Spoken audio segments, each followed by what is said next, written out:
inflation has only increased 36%. So the prices of housing have gone up 10 times more than the prices of your everyday goods and income and things like that. So that was a big reason why they have so much debt. In Spain, the housing prices more than tripled in just the last 10 years. And each family's debt has increasing 25% per year. And their biggest problem was that interest rates with these lower credited borrowers, their interest rates were variable from year to year. So while the money was, available and there weren't any problems, you had a low interest rate. Well, then when things kind of started to turn bad, the interest rates would jump because the banks were trying to protect themselves and get more money, and that caused people to not be able to pay off their loans. So that's when they kind of started running into more problems with more people defaulting and things like that.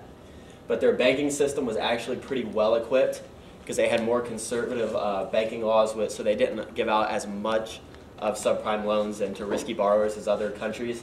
And they required higher securities and like collateral and things like that from borrowers who they felt were risky. And actually in the United Kingdom, when their banking system started to go under, Spain's top bank in the country was actually able to help out and give money. So they had a banking system that was pretty well set up to handle it. In Ireland, they had an increasing prosperity in the 1990s, and this caused many Irish citizens who had immigrated to other countries, when the economy was bad, in order to find work and have a better life for their family. It caused them to move back.